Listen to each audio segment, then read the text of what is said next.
All right. How are you? Okay, let's bow together. Good.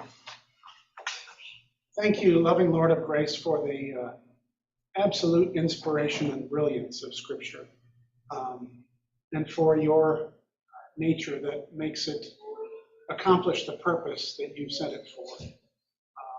Lord, help us to walk whatever path that will take us to deeper trust, to greater love, and service in your footsteps. And I pray it in Jesus' name. Amen. Amen. Okay, so when you get to the book of Judges, one of the things that is confusing about our language is when you think of a judge, you think of the big bench with the robe and the gavel, and everybody rise and come to order, and the judge is the one who keeps control of the courtroom and tries to keep things fair and square, all that stuff. What I have learned is that the judges in the Bible, this period of judges, they actually had a period of judges. It was before the first kings. They hadn't had any kings yet. God warned them against that. They finally insisted. But they went from a time under Moses and Joshua as their leaders, and Moses did some judging, they call it. Now, Moses was a judge in the biblical sense, not in the modern legal sense. A judge was a leader, protector, chief of the clan kind of person. And yes, he could hear cases and decide, but that was only one aspect of what he did. A greater aspect was the leadership aspect. So if you had 12 tribes, were there a judge for each representation of each tribe? For this period, what they call the judges, now each one, of course, would have their hierarchy and leadership and their chiefs, but if it was anything that was going to try and unify the tribes, which most often happened when there was a threat, they found that if it was just 12 separate tribes kind of going about their own way, it wasn't as effective as if they pulled together. And when you pull together, like Eisenhower was the supreme commander. I mean, they had to have one supreme commander, right or wrong, to take the responsibility and to get people focused in a direction. Were they self-selected? Do you know how they were selected? I'm not sure, because it's not like the king process where they were anointed by a prophet. This seemed to be kind of a rising to the occasion, and everybody saw that, oh, this is the one that's going to protect us the best. So somebody just stepped into leadership. Yes, and they kind of rose especially according to the threats of this period. They didn't have a king to keep them all together, to give orders, to marshal resources for battle and protection, and we're going to move the camp now or not, all that stuff that a chief would do. So suffice it to say, judges have a different, greater role. I just used to think of a judge as the gavel person. So when, for example, it says one of the judges was Samson, we don't think of Samson as one who was so wise in deciding cases. We think of Samson as one who, because God had given him such strength and clarity, that he was able to bring people together, and they rallied around this great, strong leader, strong hero. That was their best bet for protection when they came together around Samson. One of the wonderful, groundbreaking things about judges, there were several judges, and you can read them in the book, but one is, one of the judges, incredibly, thankfully, was Deborah. Oh, that's right. She was. Well, and that's where I'm backtracking, because I gave you some incorrect information, but I wasn't far off, so I'm going to fix that. But isn't that remarkable? It reminds me. They were selected to be a judge when they were really, they were so much handmaidens. She was rough and tough. She was, and she was wily and smart and practical, and she had leadership qualities. Right. So it's that kind of glimpse that we can get that say, oh my goodness, if we would just kind of put aside our biases and select people on their merits, And she was what they're like cut that. out for. She was cut out for this, and thankfully, that was an early example. I mean, how many others would there have been that because they were consigned to different roles and perspectives, they never were able to rise into these positions, even if they had the qualifications? Interestingly, in the frontier days of our denominations in this country, we're still, let me back up, we're still arguing over various issues. It'll go on until time ends. Used to be they argued, well, is Jesus divine or human? Well, they figured that out at Nicaea. All right, then they moved on to the next fight. What do you do with pastors who, under persecution, went apostate and said, here, go ahead, burn my Bible, and then after the persecution, do we let them back in? They had a big fight over that. They settled that. And so they move on to the next issue. And we are still in a several hundred-year period where we are dealing with things. Now, one that is, for us, over and done with is human slavery.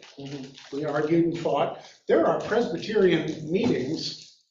You can go back to Presbyterian records of 1830, 1840, of certain Presbyterian presbyteries that are arguing why slavery is biblical.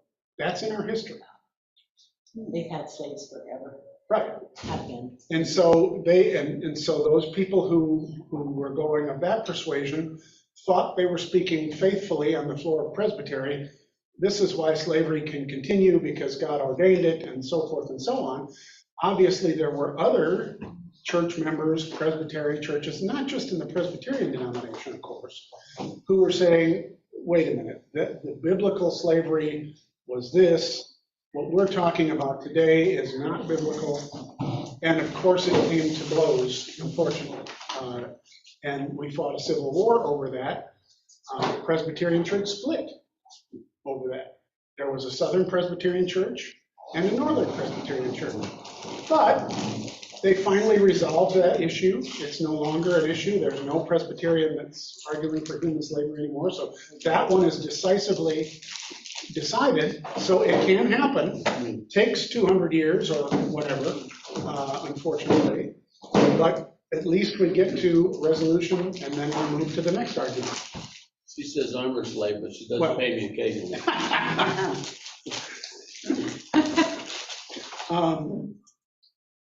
And the Northern and Southern Presbyterian churches came back together and patched it up in 1983.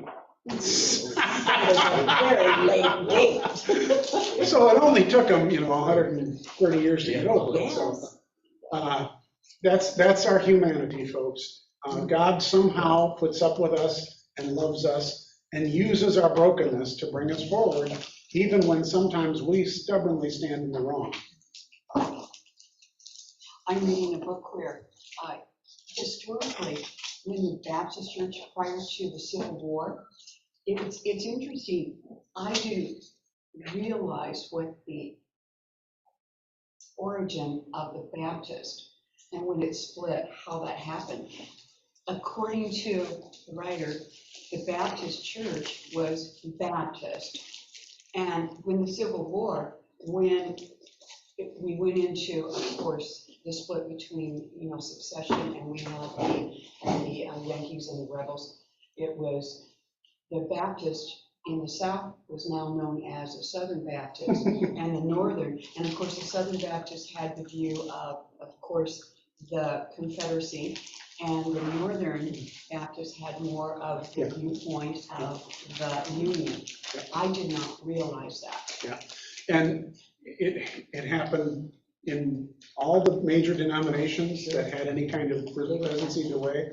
I'm probably not being fair to, I'm guessing there would be certain ones, maybe the Quakers, who are pacifists generally, they had, there are outliers that they stood, they're kind of smaller groups, but they stood up for certain things where we can look back and say, oh my, they had it right the whole time.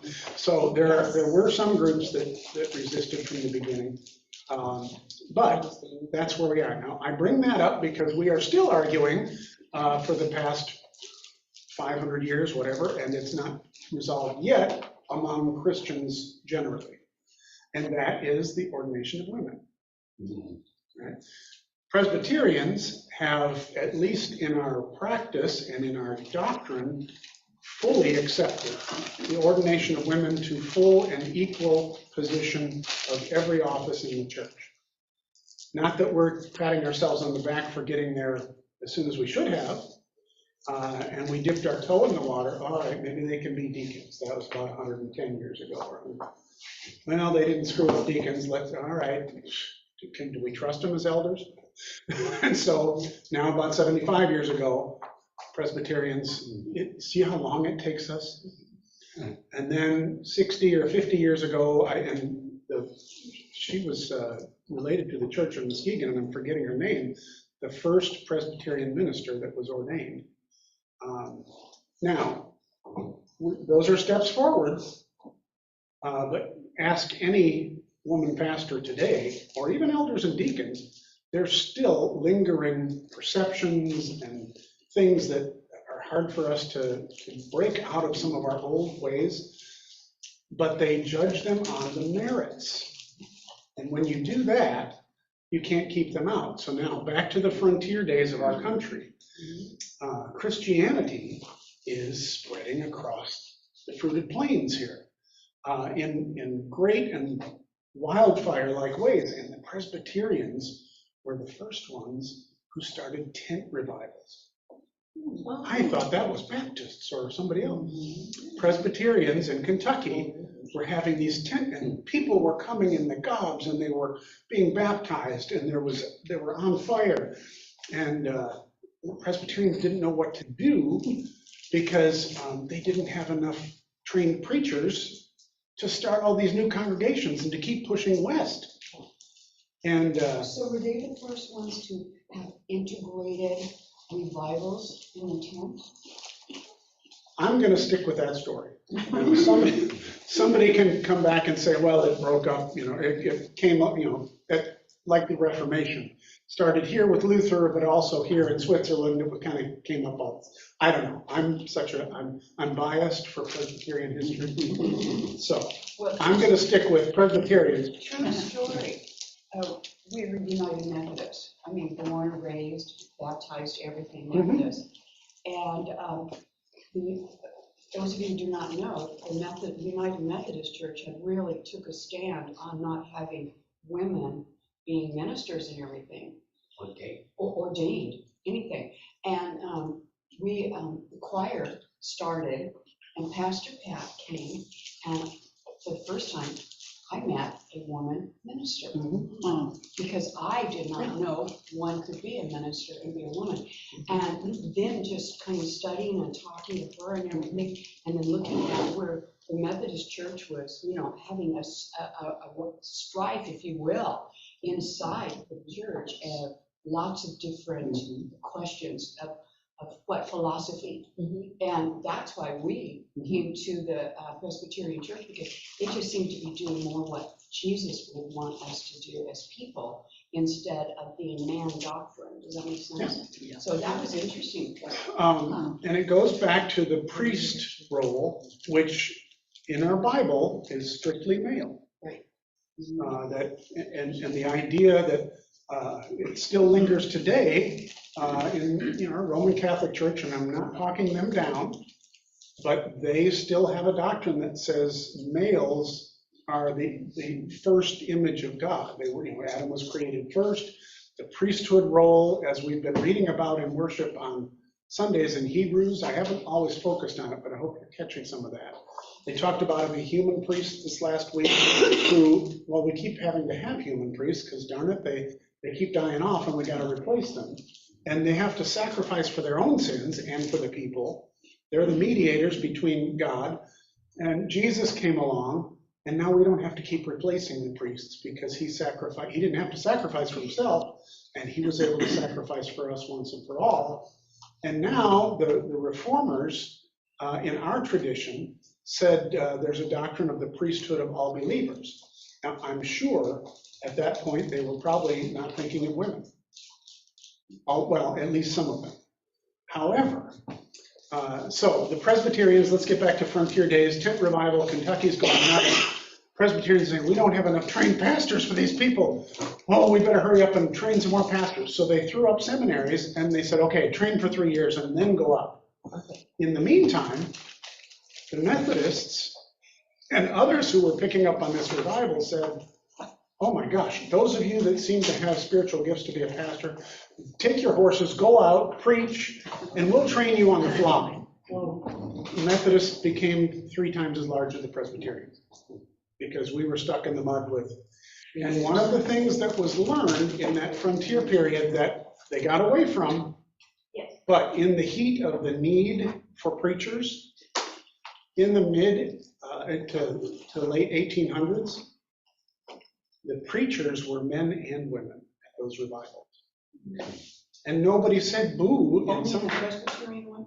No, Or all of no, them? this is probably now mostly Baptist, Methodist, because there was this great need.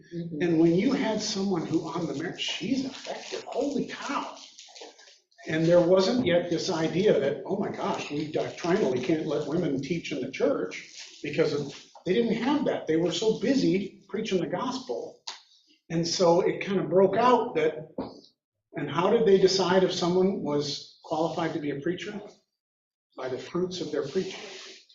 So if you got results, merits. And some of the women were fantastic. And so they became circuit preachers. And it was only later when the theologians caught up to them that's, oh, wait a minute. And so by the time we get to the 1900s, now we can't have this women in leadership roles thing. And so our whole country kind of went backwards, I think backwards, in doing that. They got away from that great need for, we don't have enough preachers, let's do whatever's effective. Hey, that's great, and people didn't have time to get doctrinally upset. But then later it caught up, and by the 1920s, our denomination wasn't, there were people staunchly against women preachers. And so growing up, if you haven't known that, my mother had a really hard time with women preachers. She finally found one that she loved dearly, but she always had problems with that. My stepmother, who grew up Catholic, had a real hard time with that. She became Presbyterian, but it was so difficult for them. Now, they're not fundamentally bad people, but when you only know one thing, you can plant your heels in that and not want to change. And it's really not just religion, because I know my grandparents, it was very, doctors were men, and it was kind of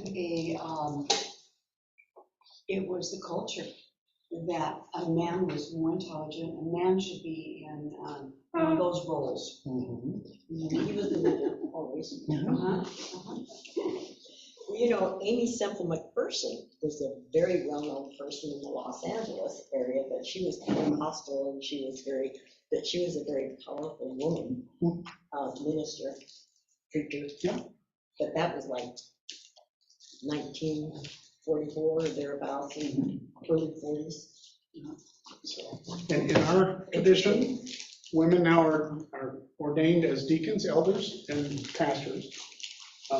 And that's all the ordained offices we acknowledge. But in the other tradition, in the Episcopal tradition, they are ordained as priests. So, and they are ordained as, they can be bishops, in the Methodist Church. So all those hierarchies in the different flavors. Now, there are Presbyterian denominations that still will not ordain women. Presbyterian Church in America is probably the most fundamentalist one, still sticking with fundamentalist principles. So suffice it to say, we think it's biblical, and so today we have an opportunity to look at some of these early kind of almost impossible examples for the time. And so in chapter 4 of Judges, I'm going to go ahead and read a bit here, and if I go on too long, stop me. The Israelites, again, did what was evil in the sight of the Lord after Ehud died. Ehud was a judge. So the Lord sold him into the hand of King Jabin of Canaan, who reigned in Hazor. This is how they interpreted that.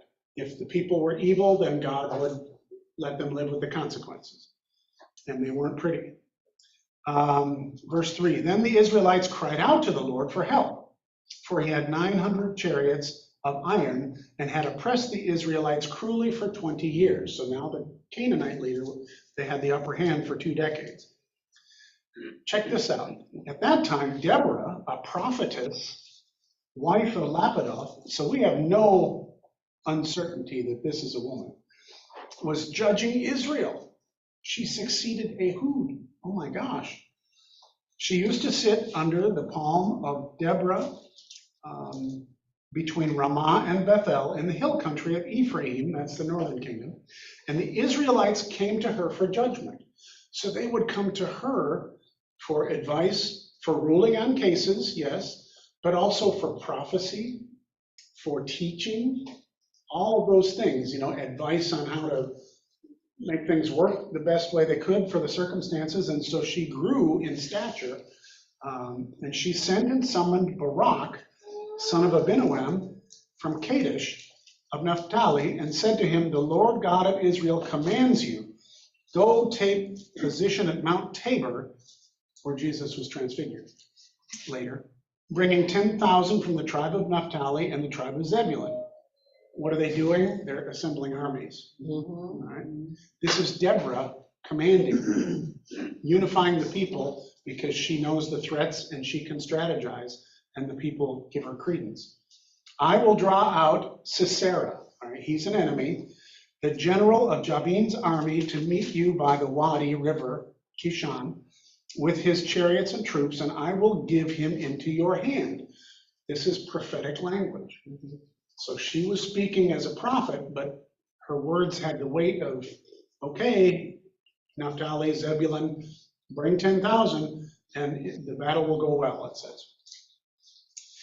If you will go with me, Barak said, I will go, but if you will not go, I will not go. And so she said, I will surely go with you. Interesting. Nevertheless, the road on which you are going will not lead to your glory, for the Lord will sell Sisera into the hand of a woman. Wow. Then Deborah got up and went with Barak to Kadesh. Barak summoned Zebulun and Naphtali to Kadesh and 10,000 warriors, and Deborah went up with them. Now Aber, the Canaanite, had separated from the other Canaanites, that is the descendants of Hobab, father-in-law of Moses, and had encamped as far away as Elam Bizanim, which is near Kadesh. All right, if the historical details are, try and let the things fall away that you can't stick to.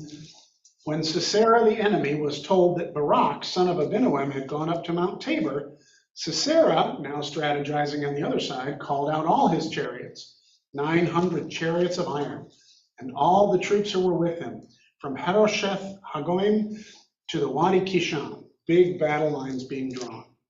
Then Deborah said to Barak, so she's given the orders, up, for this is the day on which the Lord has given Sisera into your hand.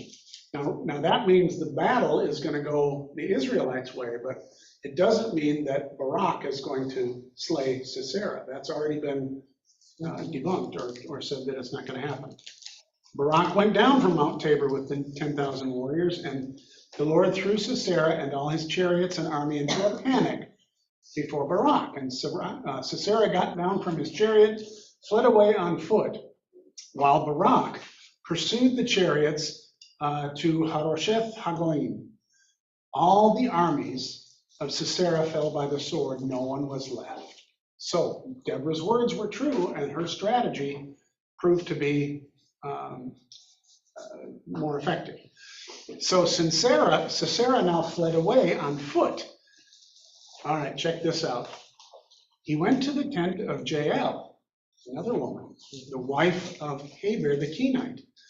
For there was peace between King Jabin of Hazor and the clan of Aber the Kenite. So Jael, watch the cunning, watch the smarts here.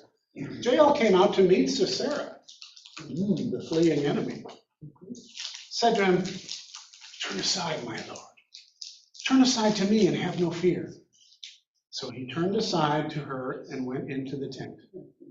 She covered him with a rug. What's it look like she's doing? She's going to protect him from those who are hunting him, right? Then he said to her, "Please give me a little water to drink, for I am thirsty." So she opened a skin of milk, better than water, gave him a drink, and then she covered him. And he said to her, "Stand by the entrance, woman. And if anybody comes and asks you, 'Is anyone here?' say no." Now, Jael, the wife of Eber, then took a tent peg and took a hammer in her hand and went softly to him, snuck up on him while he was under a rug. Oh my God. And she drove the peg into the temple until it went down into the ground. And he was lying, it's interesting, it said he was lying fast asleep from weariness before that, and there he died. Okay, so then as Barak came in pursuit of Sisera, Jael came out to meet him and said to him, "Come, I will show you the man who you are seeking." So she took care of that and had the cunning to capture the bad guy and to take care of it herself. Gruesome, but when I think of Dances with Wolves and when the Apache came or whatever, and the women were fighting back too, there you go. All right, so there is a story about Deborah and Jael. Now, if I can share my screen with the folks at home and do it correctly. And we will go to bingo. All right. Let me move ahead here because it's not in the best order. But I wanted to. Are those pictures you took? Yes, and I will come back to these. Okay, so you remember this now. All right, here's where I led you astray, but I was close. When I saw up in the upper left there, this gruesome picture of a woman holding the head, I thought that was Sisera, and I was wrong. It's Deborah, isn't it? It is not Deborah either. Deborah is not shown in any of these. All right. I had the wrong mosaic, and I had the wrong woman. So Jael is pictured, but she is pictured in the upper right, Okay. up here. Okay. Now, I went online, and I can put the names up here so that we get it all correct. Yes. So the two that I was right on 4, and we had that together. I'll give Ethel credit. She said Eve and Miriam, I think. But I didn't have Judith or Jael, and I was saying this might be Deborah, when in fact I was confusing Deborah with Jael over here. Okay, I'll get to Judith, but let me move on. Here is a better picture of Jael. And what does she have? A tent peg and a hammer. Oh, Ouch. So that's, why do you think that she was lifted up to be recognized? a hero of the people Israel. I mean, think of our war heroes, think of our leader heroes. The fact that she was able to be the one into whose hand Sisera was delivered finally. I mean, Barak and the armies won on the battlefield, but that final, we need to find Saddam Hussein moment came down to her hands, and she followed it through. And for a woman to do that in those times, how inspiring, breathtaking, even though it's gruesome, how heroic. So here in the Dormition Abbey, which is the temple where it's believed Mary died in that spot, not buried in that spot. So that's believed to be where she passed away, and there's argument about that. Some thought she never died, she was just assumed into heaven. So all those things that we can't prove, or there's different legends and traditions. For people who believe that Mary died in this spot, she died before she reached the age of 50, they think, and this chapel is now on that site called Dormition Abbey. What does Dorme mean? Frère Jacques. I said Dormeju. Dormeju, what does that mean? Brother Jock, are you sleeping? Are you sleeping? Dorme is sleeping. Oh, That's where a dormitory is. Dormant. Yes. So Dormition Abbey is where Mary sleeps. Then who's the man's? Here we go. So now we have to go back and find another story that, and I can tell you why I didn't get it. Because Judith, the Judith that is referred to here is only in the Catholic Bible, not ours. If you look at the Apocrypha, those of you that have it, you can turn to the book of Judith. And I don't know if I can find it because I'm so slow in doing. In fact, I don't think this one doesn't have the Apocrypha. I have to go elsewhere. So but anyway, Judith is up here in the upper left holding this gruesome picture of a beheaded person. All right, well, it is, and you'd think, boy, are people who, when we think of the Virgin Mary, we think of Mother Mild and meek, but they wanted to lift up the women who were heroic. Miriam, sister of Moses, and had a leadership role in that pivotal time. They had Eve, of course, who is the mother, the first mother. So she was lifted up as the first mother. So Eve, Miriam, Jael, we know. Judith, we'll talk about. And let me go back now because I've already forgotten. Goodness. Shoot. Ruth, of course, the Moabite who became the great-grandmother of the greatest king of all in Jewish history, and Esther, who saved her people at the risk of her own life. Can you see the huge importance of women in the tradition that sometimes gets left aside if the historical narrative reverts to the patriarchal narrative? Okay, so let's do a little bit with Judith here, if I can find it. Judith, Judy Booty. Okay, so I have to find Judith. Forgive me for a moment while I clumsily do this. And I'll try not to spend too much time on this, but I'll at least give as good a summary as I can.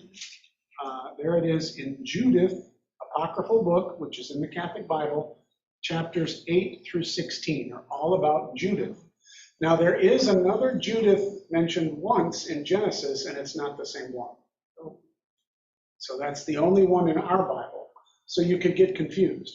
But there is a whole Roman Catholic and perhaps Greek Orthodox, I don't know how they do the Apocrypha, but these chapels that were built in the Holy Land were often Latin, Roman Catholic, Greek Orthodox.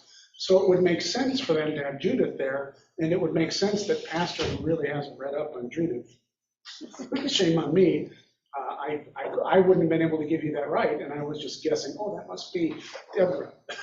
So I got it, I was wrong. Okay, so let me see if I find, I had it.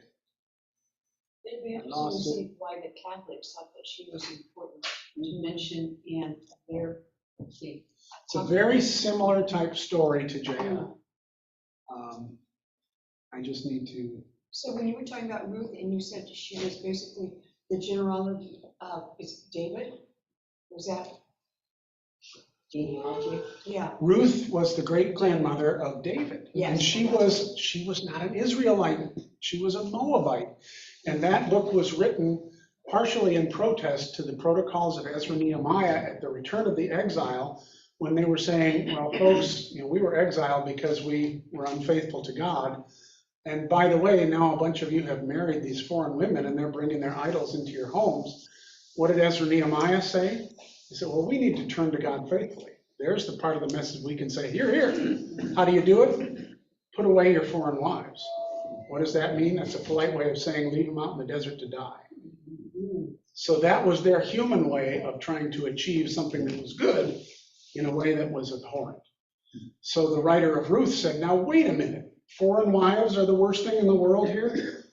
What about the story of, and talks about Ruth the Moabitess, who is the hero of the story, when she goes with Naomi, her Jewish mother-in-law, and when their men have all died, Naomi tries to release her. Say, go back to your people, you got a better shot there. I can't do anything for you, I have no males, I'm probably gonna die. Ruth, out of love, said, and the other daughter-in-law, Orpah, did go back to the Moabites. But Ruth said, Naomi, I'm bound with you in love. I will go to your people. I will follow you, and your God will be my God, your people will be my people. And the story then goes on, and it's a harrowing, very entertaining, sometimes blue story. And it turns out that the near Redeemer kinsman, Boaz, leaves a little bit in his field for her to glean, and he's noticing her, and then she picks up on that with the advice of her mother. This is how we can get a male. And he gets drunk and things follow. And so it's a very human story. But in the end, Ruth then bears a child to Obed the Jew, Ruth the Moabite, who is Jesse, I believe, or the father of Jesse. And Jesse is the father of David, who is the most beloved Jewish person of all time. So now you can see where they're protesting Ezra Nehemiah about put away your foreign wives. So I love that the Bible will go back and correct those things. Here was a right thought, let's all be faithful to God, and here was the human failing of that. So that means just forget your foreign wives and their children, just let them die. No, so Ruth goes back and says, remember. Okay, so I think this is fascinating. I don't know if you're all finding it to be the same. Yeah. But I just think it's great. Okay, did I end up, here we go. So I want to see if I can, I'm gonna try, since it goes on for 6 chapters, I had looked up a shortcut, so forgive me if you don't like shortcuts, but I don't think we have time to do 6 chapters of Judith. But the book of Judith is Deuterocanonical, Deutero-2nd, canon, which are the official approved books of the church. So that's not in the original canon that we have for the Old Testament and New Testament. Second canon, which certain faiths, Roman Catholic and perhaps Greek Orthodox and others, lift up as scripture.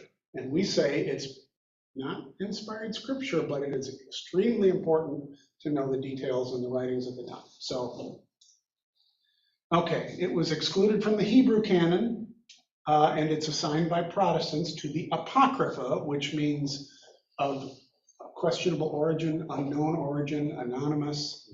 So it can be pejorative or not. I don't think we mean it in a pejorative way, like this is fake, but it can be taken that way.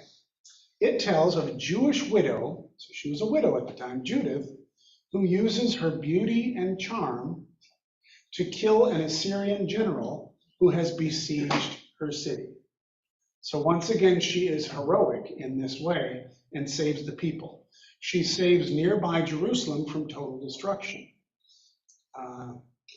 The name Judith, meaning praised or Jewess, is the feminine form of Judah, Southern Kingdom.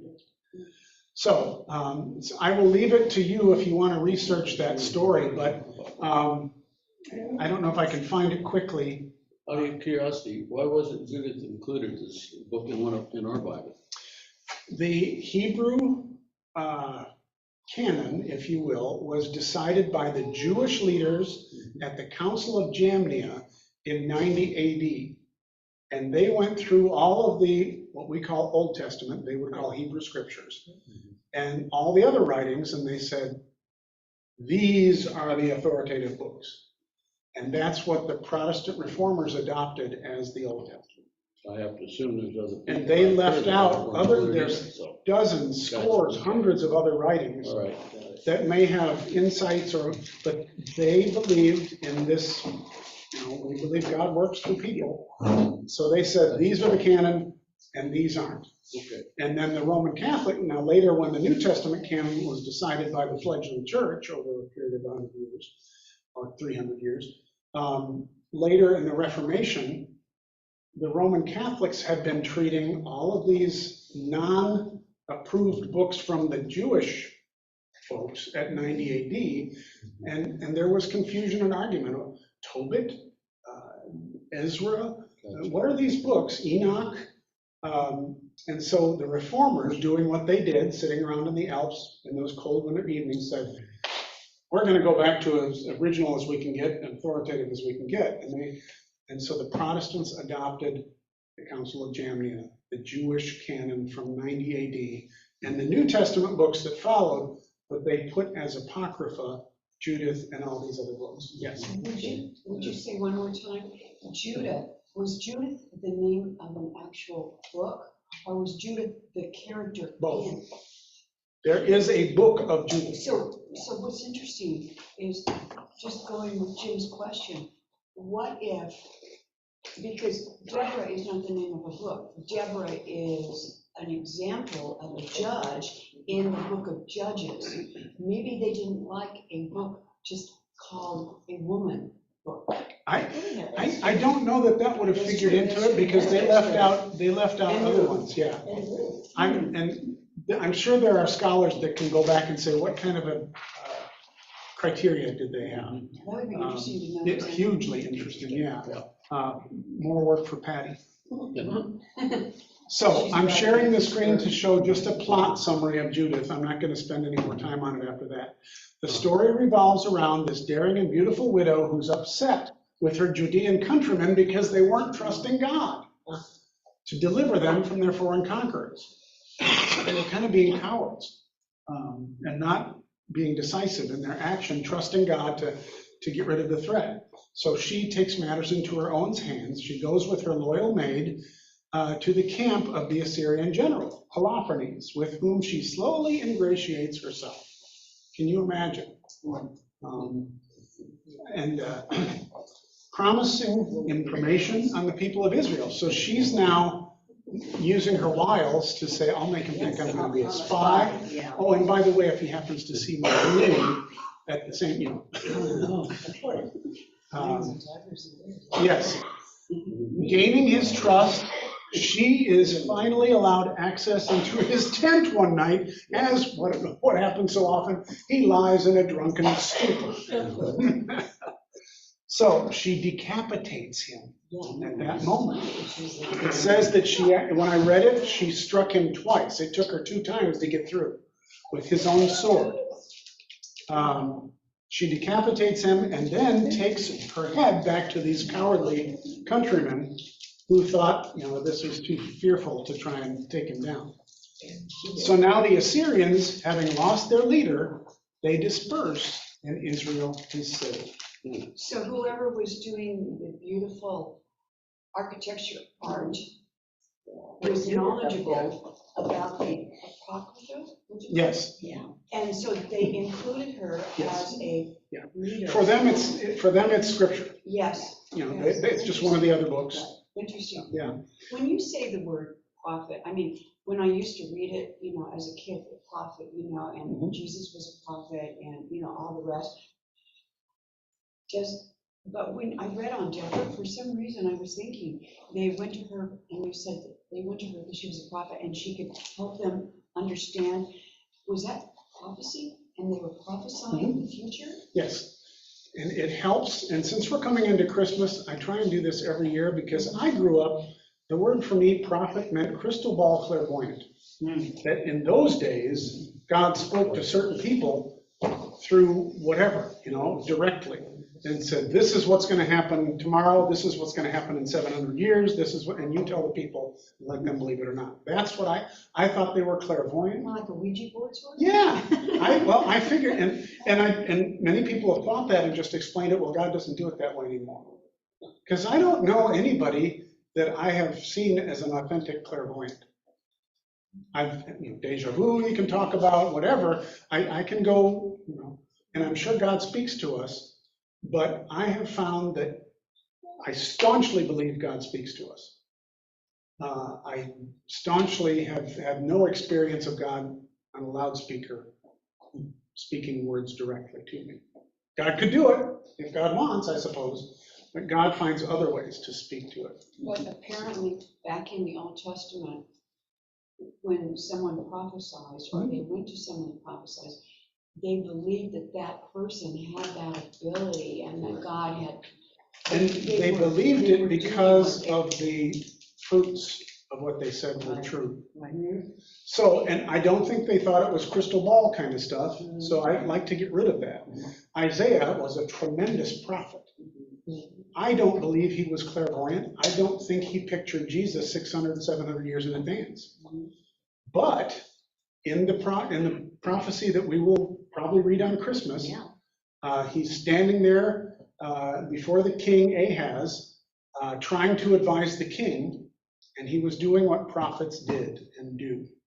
Prophets speak to what they believe God says is faithful, and they are savvy to their circumstances and to the political and economic and the structures and the military things happening.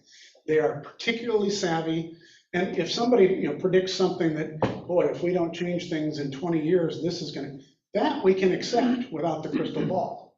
Somebody was just prescient about those things. I think the prophets were prescient, and so Isaiah had a fantastic understanding of what the dilemma was. And the dilemma for King Ahaz was that the two kingdoms to the north, now this is southern Israel, so this is Judah, and they were now not happy, or they were enemies with northern Israel, Ephraim, and Assyria, which in this story was a terrible enemy, but a bigger enemy came in Babylon. All right, and Babylon was threatening, and people knew it, and people like Isaiah said, we need to consult God on this. This is what God will say to do. The panic in Assyria was the greatest because they were the first ones that were going to be attacked. So they went to Ephraim and said, well, you're going to be next. We might as well band together. So these former enemies now have a greater enemy. So they get together and say, you know what? This is getting so big, we won't be able to stand this on our own. Let's go and get Judah, another enemy, to join with us to try and withstand Babylon. And so they had come to King Ahaz. They sent a messenger, whatever they did. So these two kings from the north sent messengers, and they gave Ahaz an ultimatum. Join with us and fight the Babylonians. Option A, door number one. Door number two, refuse, and we'll come and conquer you and do it anyway. Ahaz was wetting his pants. Ahaz didn't know what to do. He thought he only had two choices. I either go with them, enemies, or I can go directly to Babylon and say, look, we're going to sue for peace. We'll be your vassal. If you let us kind of stay in our place and let me still be the figurehead king, we'll pay taxes to you. We'll be obedient to you. So that's what Ahaz was. Which do I do? Do I go with our enemies and fight the bigger enemy, or do I just sue for peace and make it? And here's where Isaiah comes in. He knows, because he is trained and he believes faithfully in what God is telling the people, Israel is never to become a vassal to another kingdom. That is anathema to God. And so he's advising Ahaz, you cannot do that. Well, the other alternative, he says, no, there's a different alternative than what you're thinking. Because yes, you shouldn't make an alliance with these other kings. He says, well, what will I do? Isaiah says, stand pat and have faith in God. Now, if you're a king in that circumstance, you think, well, if I do nothing, the people will have my head. But that was the faithful choice. And Isaiah was getting so frustrated with him. And they were in the king's court, and Isaiah was doing what a prophet does. He's advising the king as to what God's word is. The kings didn't want to hear it sometimes, a lot of the times.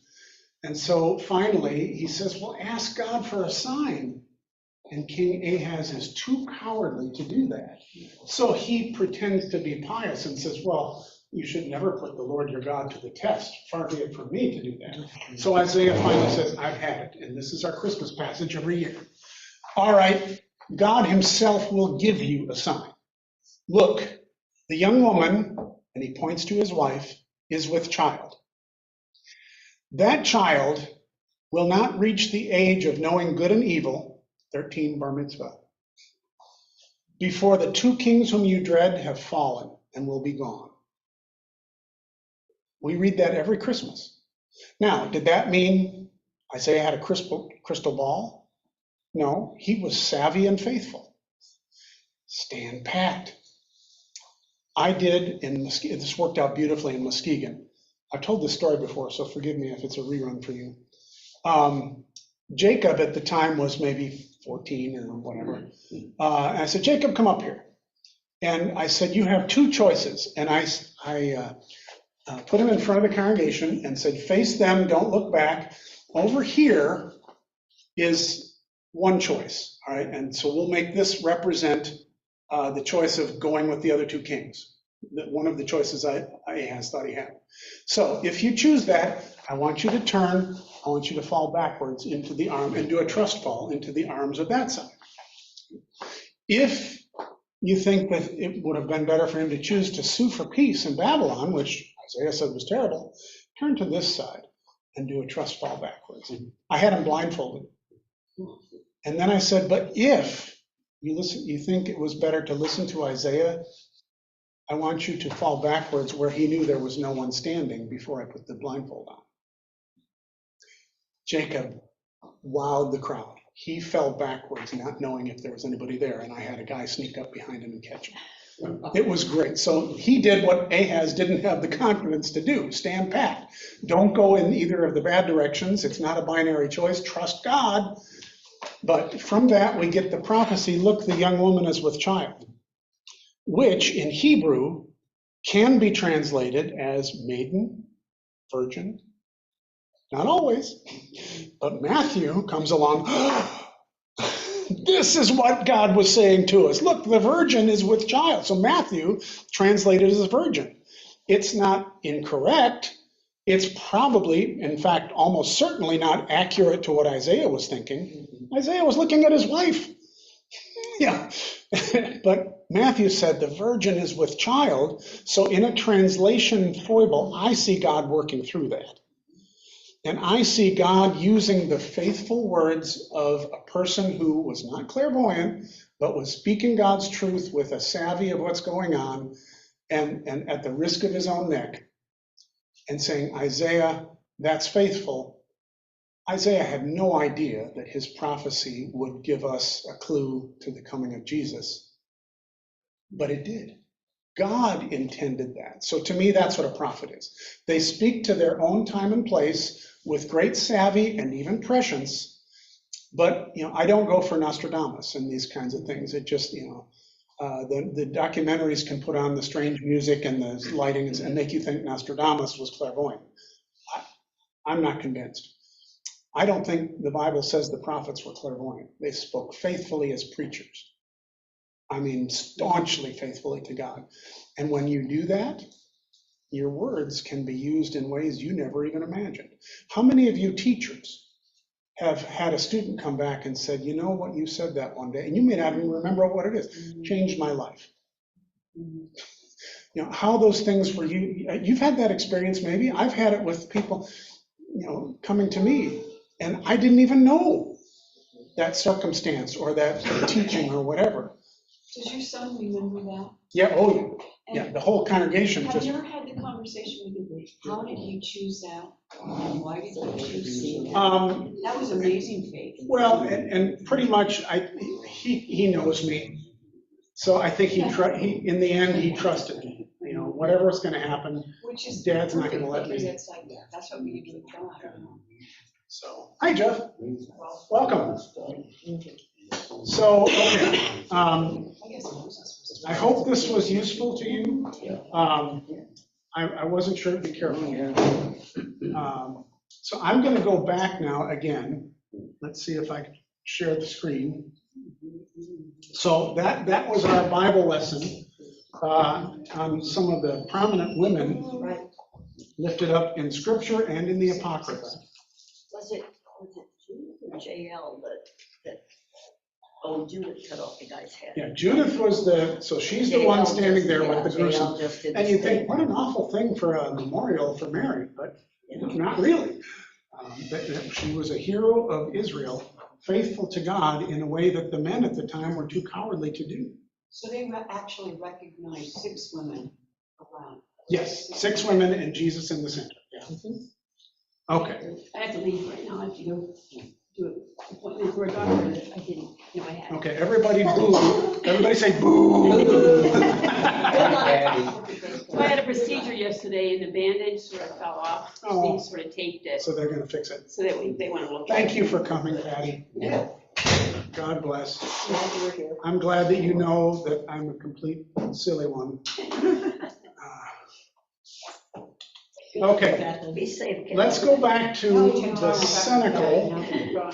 This is outside the old city walls. This is thought to be the location of the upper room where Jesus was said to have had the Last Supper, but this structure was not there at the time. It was built as a monument afterwards. Okay. I didn't get you a picture of this, but on the columns, do you know what those birds are? Flamingos. No, That's what it looked like. pelicans. Oh, really? Why is a pelican a symbol of Christ and the Christian faith? Fish. No, because in the lack of food for their young, they will tear open their own flesh and let the young eat from their breast. Wow, really? Wow. This is like, So if there's no fish, yeah. we'd have the to- mother will rip herself open and the young will feed. Sacrificial. Yes. Oh, my God, I never knew. So, yeah, so I missed that in the last presentation, and I thought that's too important. So pelicans, believe it or not, are a symbol of the sacrificial giving of Christ. Wait, the pelican is the pelican the one that always takes the baby to win the baby? That's the stork. Oh, stork. The other one. I was thinking, wait, With the big beak and he.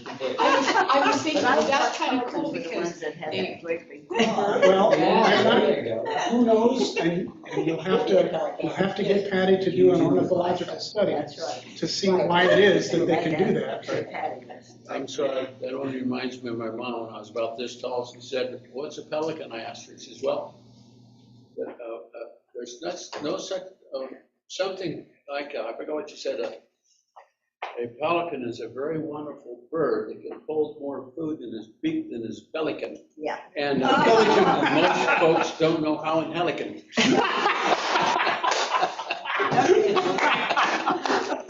It goes downhill from there. I was trying to think of a bad pun for the Pelican Brief that I couldn't. Oh, that's a great movie. So- Yeah, it is. Okay, now back to this, the tree I forgot the story and I went back and researched it here, and it's really interesting, I think.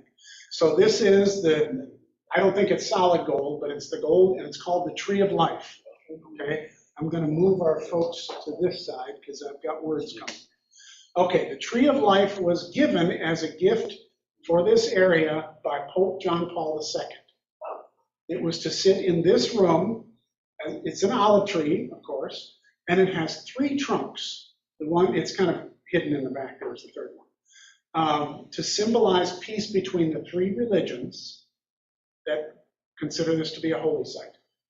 There's a vine, and I've got a better picture of it coming. There's a vine around here, and there's grapes, and there's a shaft of wheat over here that represent the wine and the bread eaten at the Last Supper. So, and people, as you can see, leave prayers and all kinds of things as a sign of devotion. What would be the 3 religions? Judaism, Judaism? Islam, and Christianity. It was a sign of peace, that an acknowledgement that we're all of the same roots. So I was able to get a better picture online to at least show, and it's still a little fuzzy, the grapes and the vine. And it's harder for me to see the wheat down here, but suffice it to say, there it is. So that's why I wanted to circle back, because that was too important for me to not bring up with that. So, okay, So that was the Cenacle. In that building, down on the lower floor, is what they call the Tomb of David, which is a working synagogue. Historians say this is very doubtful that David is buried here.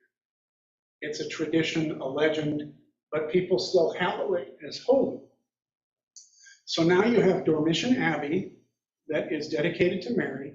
You have the Cenacle, the upper room. So these are Christian things, but then you have a working synagogue, the Tomb of David.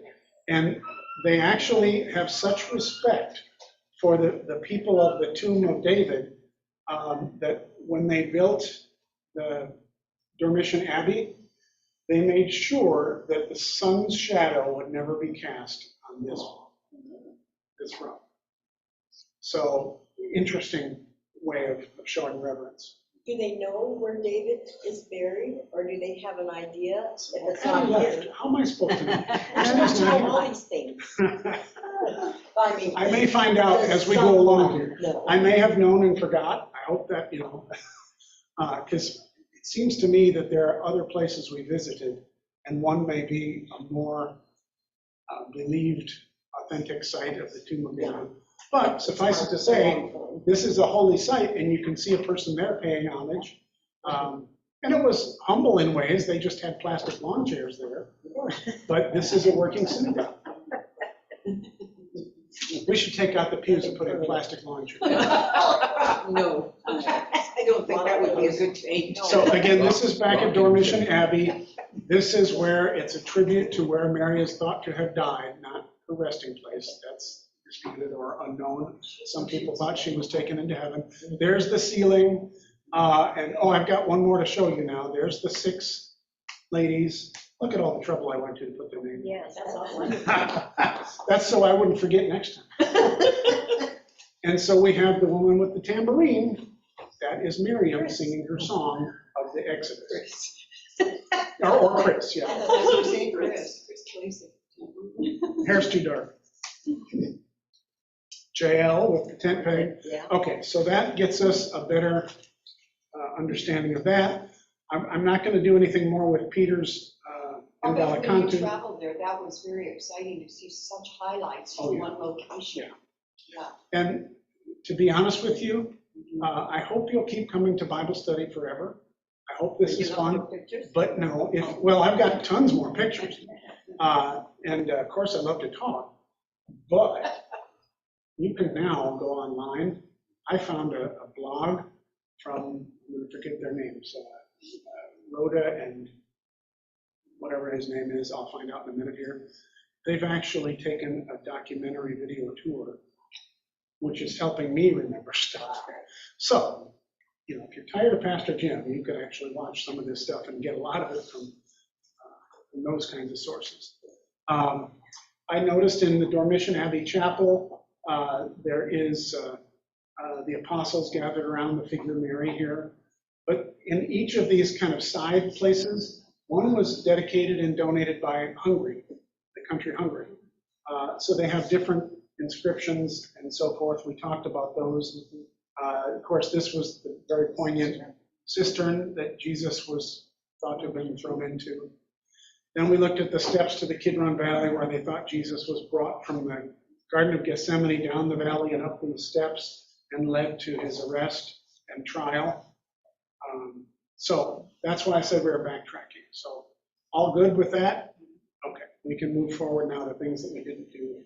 Well, we did this last week too. This is built on the site of the Fields of Blood where it is thought that Judas hanged himself. And there is a Greek monastery there.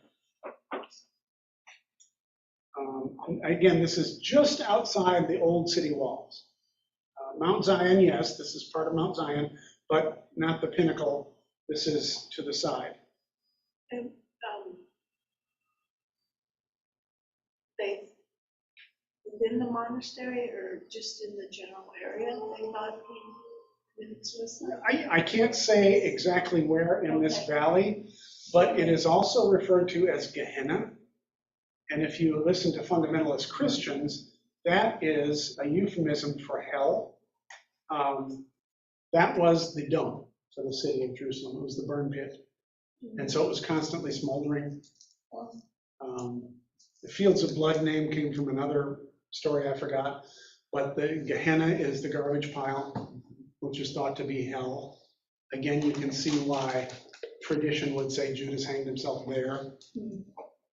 Yeah. I don't know if they can prove it, but there is now this monastery that marks the general site. Is that the Garden of Gethsemane up there? No, so where we're at right now is those steps that went up the Kidron Yes. Valley Yes. toward the place where the cenacle was, outside the city walls, but it would be to the southwest of the old city Jerusalem. And we were up on a high spot, as you can see from my vantage point here. So when you look, now we're at the southwest, Garden of Gethsemane is going to be that direction, to the east. Okay, they'd come down the valley and up the stairs. This is looking further south, to the southeast from where we were standing, to the southeast. And it was a significant drop, and you can see why it would make a good spot in those days for a dump. Sure. Okay. Yeah. All right, let's move on to Bethlehem. We don't get to see the Garden of Gethsemane? Oh, yes. Oh, good. Yeah. Okay. Yep, that's coming at a later, that's, In my imagination, I always pictured a lot of Italian cypresses and everything like that. Because I don't know about you guys, but when I was growing up, my parents in their bedroom had the picture of Jesus kneeling in the Garden of Gethsemane by the rock. And it was so green and dense and had Italian cypresses in it. Yeah. okay, this is a map that shows Bethlehem in the center, modern day Bethlehem, and I'm going to give you a gradual, this is under Palestinian control. Right? And when the suicide bombings were happening on a frequent basis of Palestinians going up into the more areas of Jewish-controlled Israel, the solution they settled on was to build a wall. And so I'm going to gradually show you where the wall falls with the red line here.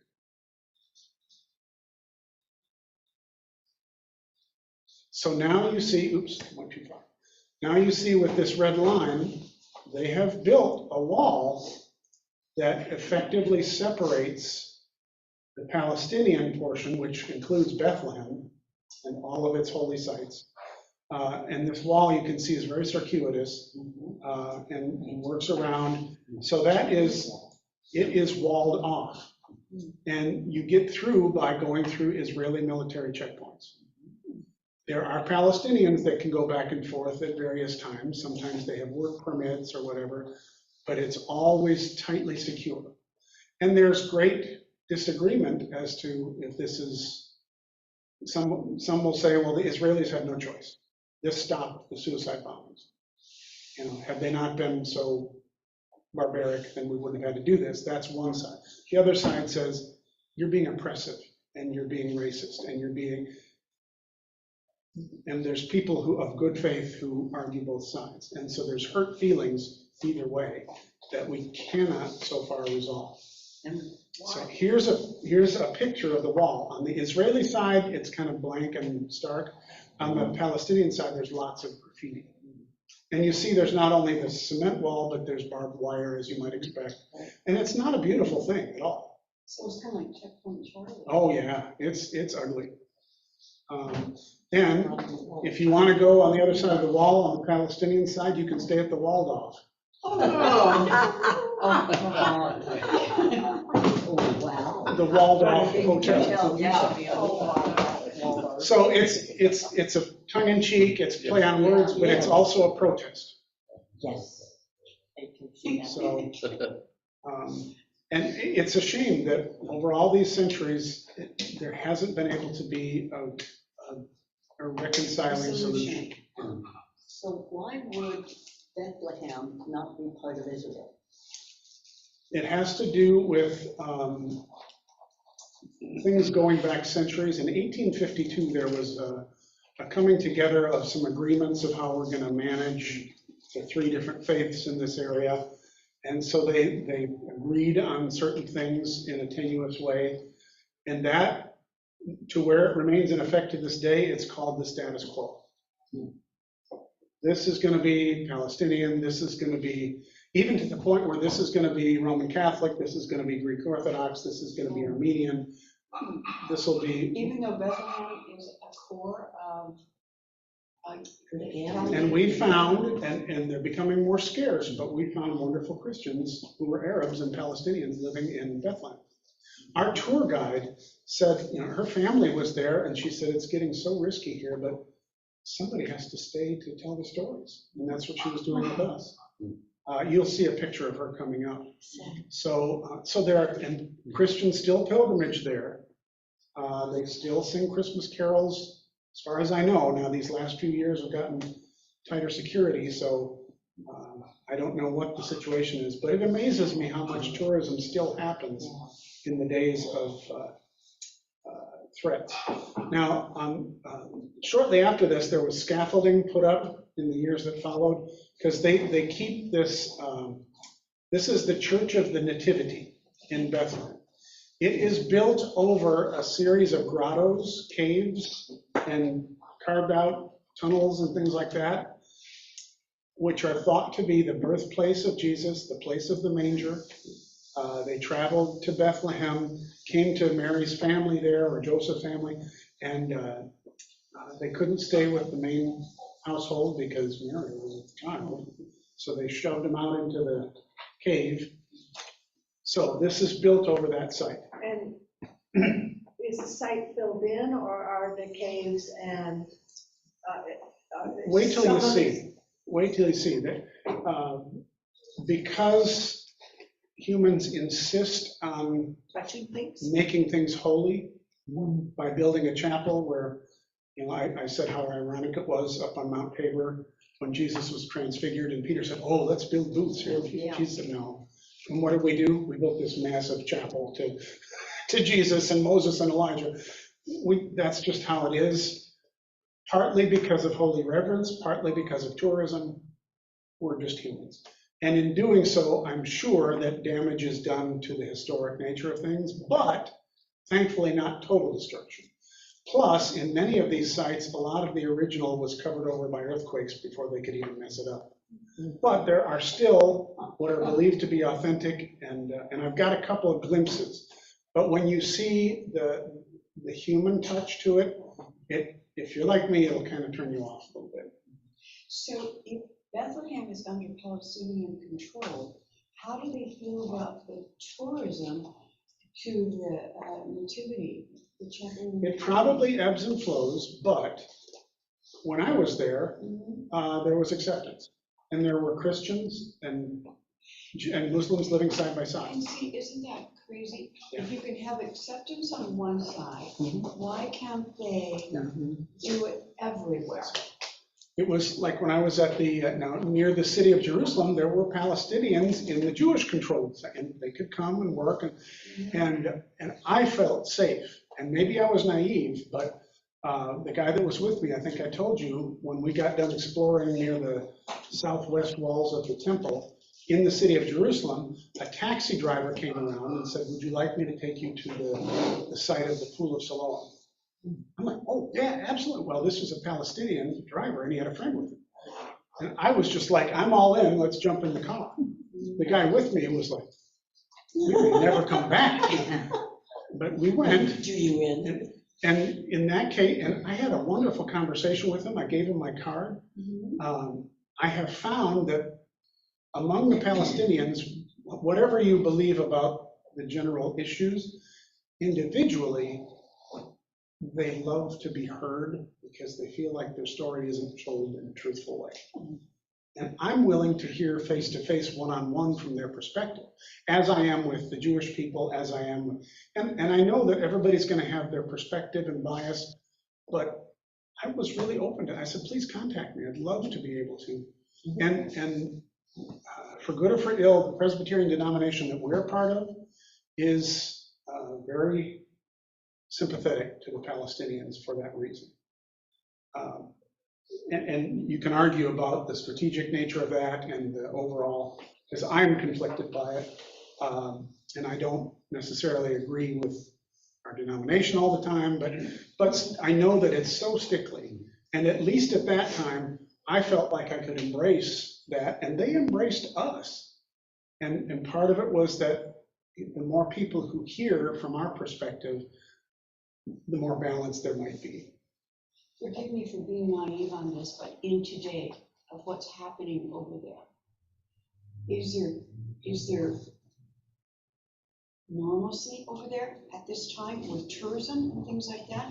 Or is everything at a high level of? When I was there, it felt pretty normal. In these past intervening years, it's much more tense. Well, like Security the is, last 3 months, you know. and so, and the Israeli military, and they will justify what they do, saying we have to protect ourselves, and I'm sorry it's heavy-handed, but, you know, so that's where it is right now. Now, it's, you say normal. To me, there is a surprising amount of daily life and tourism that just happens even now. More than you would think. Rabbi Kaplan was just there. You know, so people are going back and forth, and you do it advisedly right now. Some of the airlines have stopped going, and So is there ongoing battle, almost an expected normalcy, and life continues?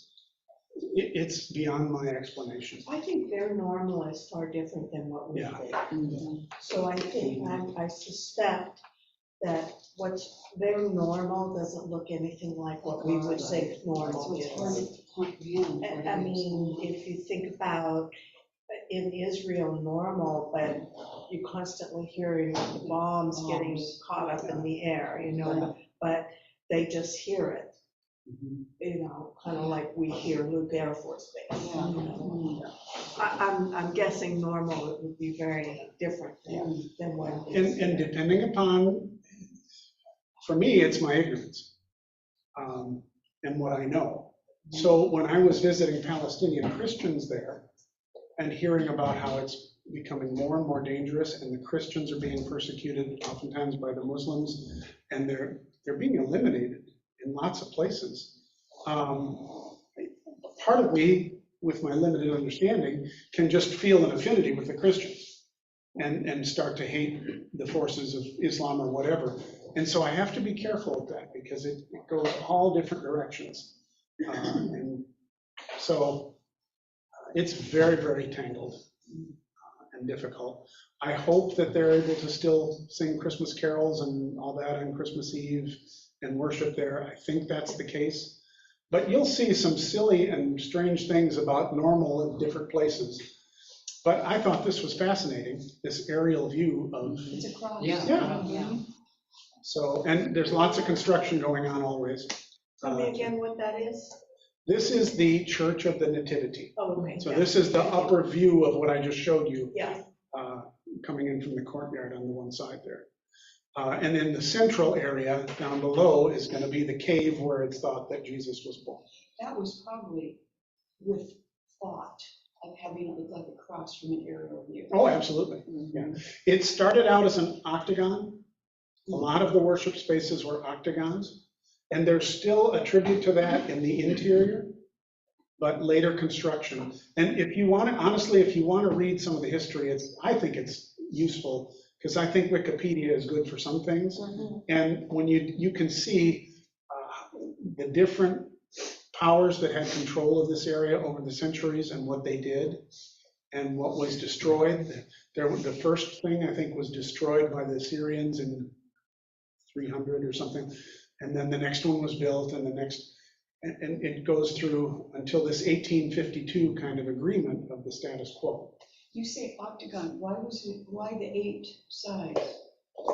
Is there a rationale? I'm sure there is, and I don't know it off the top of my head. Okay, this is interesting. And it was one of my famous and funniest Facebook posts. And I'm not going to show you the picture, but I'll tell you the story. But you'll see there's a couple of places. This is where you have to enter to go into the Church of the Nativity. Well, originally, it had become a place that was just being walked all over because they had cattle and horses and it was becoming a barn. So they built down the walls so that those animals couldn't wander in or be ridden in. But in doing so, a residual effect of that was you have to bend over. And so now they call it the door of humility. That's cool because the new virtue is humility.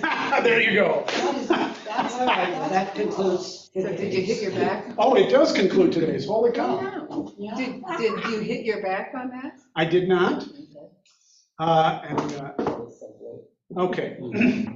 I guess it's time, darn. Okay, we will continue then with stories of the Church of the Nativity. And in order to tease you so that you'll keep coming back, next time we will go into the Church of the Nativity. We'll see all of the ornateness up above, and then we will descend into the grotto, and we'll see the shrine where it's said that it's believed it shows the stone where Mary was lying when she gave birth. It's believed that right across the way is the manger. I'll let you see for yourself how it's been treated. For me, it was confusing. It was not what I expected at all. I was hoping to see something that was primitive, and there's hints of that. There's places where you can see the cave rock walls, but much of it is built up with ornate and covered with marble. So It's not the picture that we see. at right, Christmas. exactly. In whoever had the prerogative to do that, they said this is the way we honor Jesus, by doing our best handiwork with marble and these. Oh, yeah. And so I'm sure it was well intentioned, and people still find that to be meaningful today. I tend to find it to be a little turn off. Okay, I want to keep going. Let's just go another hour and a half. I wonder why they chose not to leave it natural. I think that's some, Yeah. it's one perspective of how you enshrine a holy place. Layer it with gold, put in marble, do your best craftsmanship. And like you said, build a. Some of us might say, no, leave the dirt, Yeah. let's see the rocks. It's just a different perspective, and it's just what is. Yes. I was just gonna mention, to talk about what's normal, look at what we've got in this country today. If you live in the slums of New York as opposed to here, what their normal is completely different than our normal. And I've been to Dubai and Bandar Abbas and Iran, one of the worst places I've ever been, but I was in Athens in '73, and the ship I was on, we pulled in a town called Aleppo, just north, 30 miles to the north. We hopped the bus and went downtown. So some of my friends, at the end of the day, we decided to get on the bus and go back. We come up to this intersection, and there's a boom, and a tank had just blown the top floors of the hotel, one block away from us. And the driver says, I have to leave. The driver took off out of the bus. So we watched, we see the walls coming down, the fire and everything. We're only 2 blocks away. And so one of the other guys said, I can drive. So we went to go back. And we stayed in port for